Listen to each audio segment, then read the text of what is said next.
The Big Brother is watching you. This is how China built the world's largest citizen monitoring system. During the first 3 months of 2017, conditions seemed normal as usual in the urban Shenzhen city in the south of the People's Republic of China, conditions used by the people of the city and even the neighboring cities that have almost the same daily routine. Traditional scenes of the Shenzhen population, including the almost daily presence of technical experts who put cameras and large screens above the traffic lights, and then connect each group on a black box installed on an iron pole on the side of each road. The scenery of the screens, after its work over the days, was not in any way disturbing, as it presented various pictures that address people in the streets continuously. However, Gan Lipeng, a Chinese citizen arriving in the middle of the same year, from the remote rural core of China to Shenzhen, soon these screens aroused her curiosity, perhaps her fear, especially when she sees a continuous display throughout the day of the information of many passers-by, with these screens pronouncing the names of those passing by, and their current crime, and their antecedents once they violate any traffic rule, led by the sudden experience, on one of the nights of November of the same year, to discover the function of this thing in the clearest way possible. Li Peng was not in front of a science fiction movie, or played the role of Winston with monitoring screens, in a play that simulates a chapter of George Orwell's famous novel 1984, and all it took from her was a repetition of a pedestrian error only, when she reached her bike to cross the road, as she told the Wall Street Journal. She rushed to the other berth, to try to avoid the end of the crossing time, but the red lighting was a quick affirmation that she failed to do so. And because that was the second violation of Gan Lipeng, the system was already recognizing her face to put it on screens the road. Lipeng is declared a repeat felon.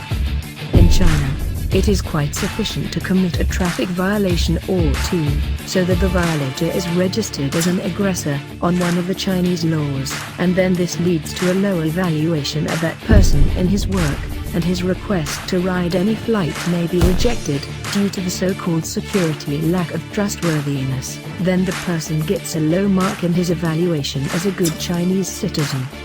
And it does not apply to simple traffic violations only, thanks to the monitoring system and the identification of giant faces. Using artificial intelligence, the index of every citizen can tell him the points he lost, as a result of buying unhealthy food for example, or excess smoking bills, or the delay in the payment of bank loans. An evaluation bad at work, a system known as the social credit system, is a system that the press has recently brought to the limelight, in conjunction with questions about the origins of this idea, within the general policies of the Communist Party itself.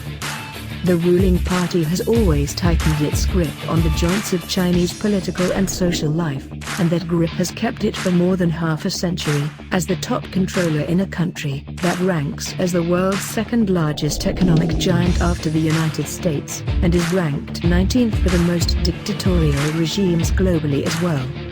Proceeding from his uniqueness in governing alongside mock parties formed to improve his appearance, successive party leaders worked to instill absolute loyalty to the principles of communism among the people, a loyalty that necessitated reaching wide-ranging security measures, including employing large numbers of secret police to monitor ideas and individuals responding to state plans, next to a mass media influx into the literature of Marxist socialism, ending with the punishment of traitors according to the party's definition of its opponents, measures that were collectively present in the new system today, but with an investment in highly developed technology at higher levels.